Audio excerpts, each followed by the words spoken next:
Hello, everybody. Dave Bleckman here, owner of Positive Negatives in the Annapolis Photography Workshop Group, and I want to welcome you to this week's edition of Free Weekly Wisdom, where every week I will produce a free photography related training video, and it will stay up indefinitely. It won't go away like the free weekly wisdom videos did. These will stay up. Um, so you can go to YouTube as many times as you want and watch the video. All that I ask is when you get done watching the video right there on YouTube, please leave me a comment. Let me know what you thought about the video. Give me some feedback. Let me know if there's something you'd like to see a future video on, because that's how I learn, is from feedback from you. And without feedback, I don't learn anything. And maybe I think I'm great, but I'm not, and I need the feedback. So make sure you just leave me a comment or something. It's not that difficult, please. Okay, so I know that there are a lot of people that look for alternatives to Lightroom and Photoshop or Capture One for many different reasons. Some people don't like paying a monthly subscription, which I love. I love when people, are looking for alternatives to Lightroom and Photoshop because they don't want to pay the monthly subscription because they don't want to be held hostage to paying a monthly fee when they pay a monthly rent or mortgage, car payment, insurance payment, gas and electric, cable bill, phone bill. I mean, I can go on and on and on.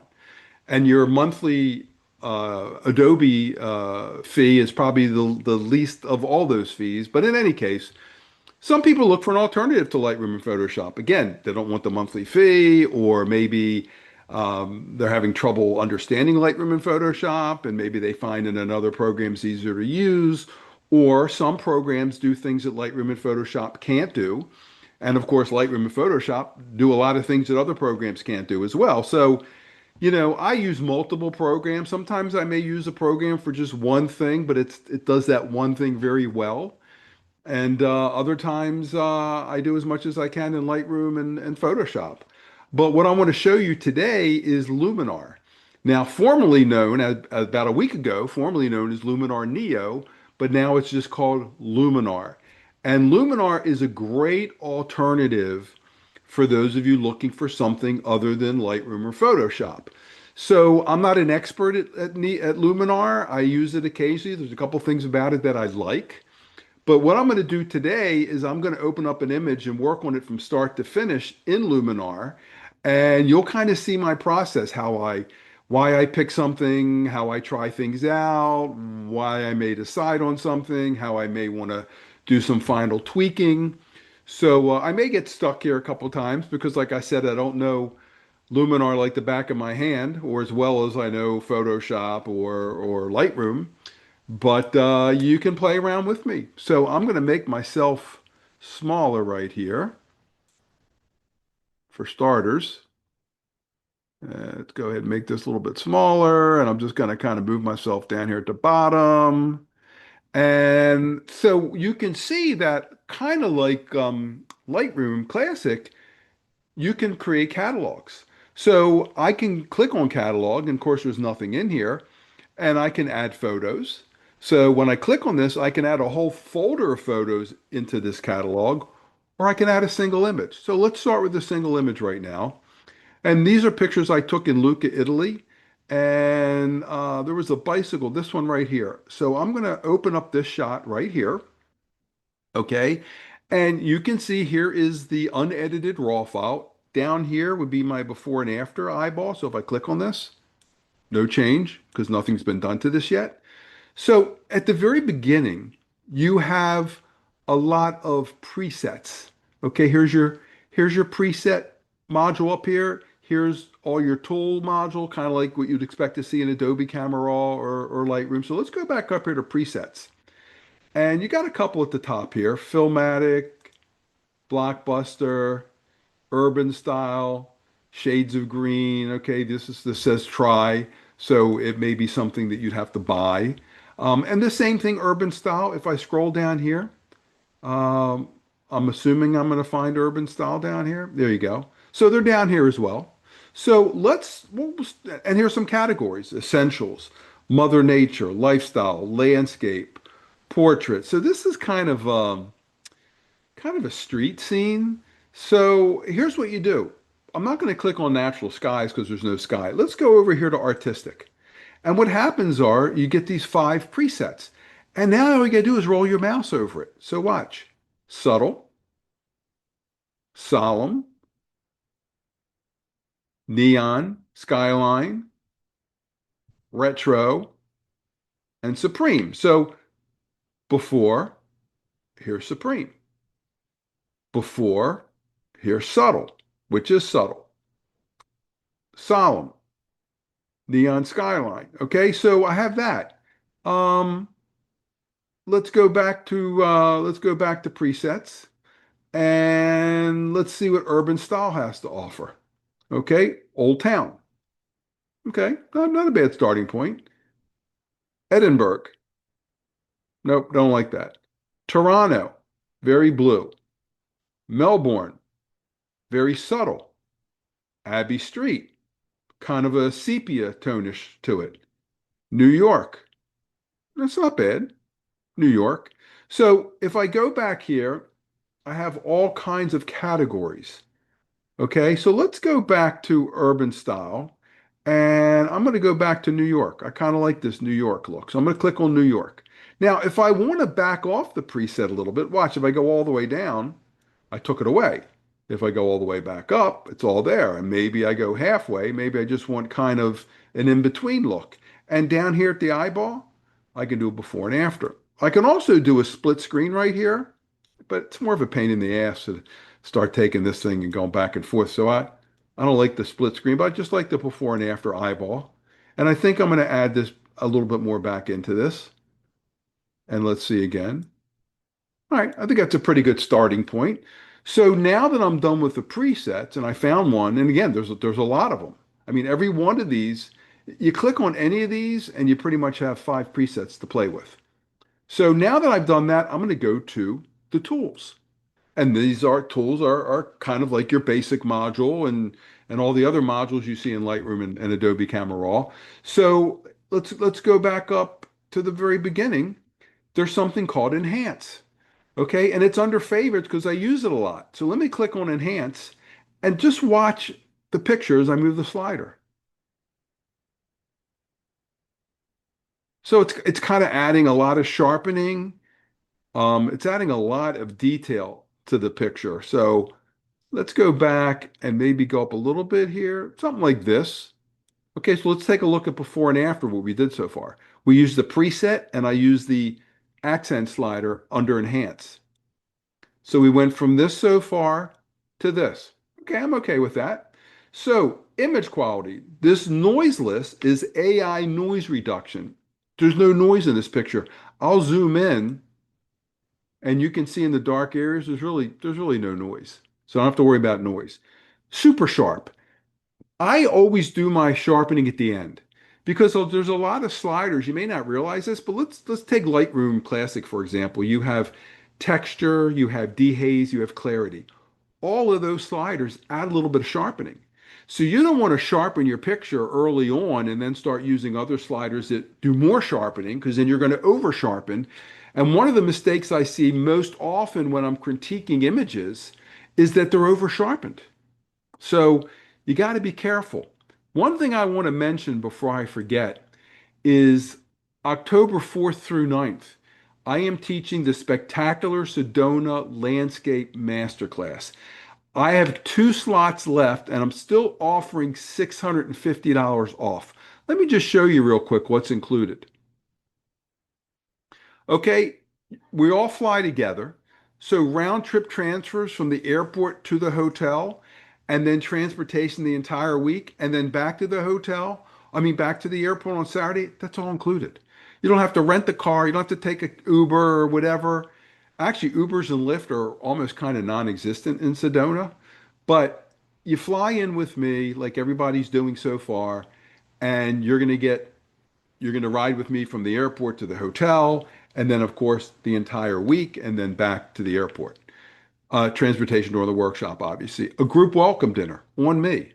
A group farewell dinner on me. Group and one-on-one training in the field. Private one-on-one critique sessions where you and I sit down in the afternoon and go through either your pictures from that day or the day before. Post-processing trainings, formal trainings in a library. And I am so sure that you're going to take some great images. I'm actually going to pay to have a canvas made for you. So there's a lot of stuff that's included. What's not included? The typical airfare, hotel, which I have for 151 a night for suites with full kitchens, and then most of the meals because obviously I'm paying for your meal for the welcome dinner and the farewell dinner. So anyway, posneg.com. If you just go to my website, you don't have to remember the whole URL. If you just go to posneg.com and you click on events, and the only thing listed right now is a spectacular Sedona landscape masterclass. And if you go all the way to the bottom, here's where you click for the payment amount, the payment schedule, pay your deposit, all that good stuff. Your payments are being split up. So that should help you out a little bit. So let's go back over here to Luminar. Okay, so I don't need to remove noise. I don't need to do any sharpening. So now, under all these, so watch, develop. Look what's under the develop module. This is kind of like the basic module in Lightroom Classic or in Adobe Camera Raw. They're editing modules.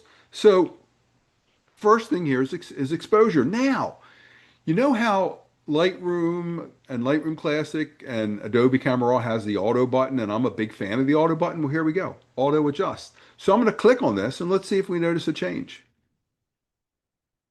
Not just barely. What did it do? Smart contrast, and you can see what it did. And see, this is also a good learning tool because you want to see what the program's going to do based on algorithms and its machine learning and the hundreds of thousands of pictures that it's gone through to build its system. So it brought the exposure down a little bit. It brought up some contrast, brought the highlights down, which is the brightest part of the picture, like in here. And I can override it now. I can bring the highlights down a little bit more, which I think I'm going to do. And it brought the shadows up a little bit, and I can play with my shadows. So I'm pretty good right about here. Maybe a little more contrast. So let's see the raw file. That's where we started. And here's where we're at so far. Maybe I'll bring the exposure up a little bit. Okay, so, excuse me. We have black and white. We have curves. So if I wanted to go black and white, or actually, this is my black point and my white point. Excuse me. So let's play with the white point a little bit. And maybe the black point. Turning the blacks down kind of gives the picture a little bit more punch. All right, I got the curves module, which I don't plan on using for right now. Color, let's see, we have under color, we have temperature. So it's a little on the blue side. Maybe I'll move, and if you want, you can just click on the different, well, you can't click on the different white balances. Nope, not here. But I can take the eyedropper and click on something that should be a neutral gray. So I can click right here, made it a little bit more blue. I can go back, click on something that maybe is white, now even more blue. So I'll go back to as shot, okay? And it actually is a little bit warmer. And maybe I'll move it up, give it a little bit more warmth. Okay, so raw file, what we've done so far. Okay, vibrance and saturation. Now, a lot of people ask me, what's the difference between vibrance and saturation? What I've learned in the past, in the easiest sense, is saturation, it will usually work on saturating primary colors, and vibrance will maybe work a little bit more on the earth tones. Okay, so we did a little bit of each before, after, before, and after. I think I still may want to go a little bit brighter on this picture. Now, I know in Lightroom and Photoshop, I can click in the box and use my up arrow key, and that works. So maybe right about like this. Okay, so I learned something new. All righty, let's see what else we have. Sharpen. I don't need to sharpen this. There's noise. There's AI noise reduction up here. That's AI noise reduction, and this is just regular old-fashioned noise reduction. No lens distortion that I can see. Auto defringe. Don't know really what that's doing. De-vignette. Don't need it. Don't have any vignette issues. So here's transform module. Okay, if I need to transform. Here's that enhance slider again that I just used up top. I can use it again if I want. maybe right about there. Here's structure where I can boost something. Watch this if I go all the way up, super, super sharp, all the way down, kind of softened it up. Let's see what happens if I double click on the circle here. Yep, puts it back to zero, kind of like in Lightroom and Photoshop. So that's cool. And if I want to make adjustments, I can boost. Now notice in Lightroom and Photoshop, you click on a masking tool and you go to all the masking tools. Here, each little section has its own masking. So if I go to develop, I can do masking separately. So each little tool has its own little masking thing working with it. Okay. So go back to enhance. I can mask and enhance just a certain area of the picture.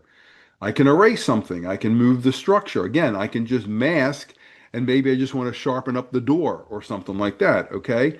Under color, we already worked on that and remove color cast. Let's move this halfway and see what we get. And let's move it all the way. And let's go all the way back again. This is how you learn. You play with the sliders. So it actually made it a little bit brighter. Still think it's a little bit on the blue side, but we'll kind of put it right about here. Okay, black and white obviously speaks for itself. Details, if we want to sharpen up certain details. And again, here's your normal denoise. There's some vignetting. If I want to add a little bit of vignetting around here, it's around the edge, you see that? And vignetting's not bad because I like to go to the left to a dark vignette and it kind of subliminally kind of moves you into the frame. If you didn't know I did it, you wouldn't know before, after. You still can't tell, and that's good. A good vignette is when you really can't tell, but you know it's there because it leads your viewer in towards the middle a little bit. There's no sky to work with, but just in case, I can replace sky. I can have a reflection of the water reflecting the sky. Okay, no sky replacement or reflection work in Lightroom Classic at all. In Photoshop, you can do a sky replacement, but there's no reflection replacement. So that's kind of different. Here you have something called sun rays. I can have sun rays coming out of something if I want to. Twilight enhancer, landscape. And again, what you do with these sliders is play with them. Let's go to golden hour. So we get ourselves a little bit more of a golden look. Okay, more on the blue side. I like this. A little bit more on the golden side. Foliage enhancer. There's no foliage in here. I don't have to dehaze anything, but this is what happens if I did. Okay, so let's look at raw. Where we're at. Raw. Where we're at. So now you have what's called creative tools, light depth, color transfer, magic light, dramatic, mood. You got let's see what's under mood. You got all kinds of things going on here.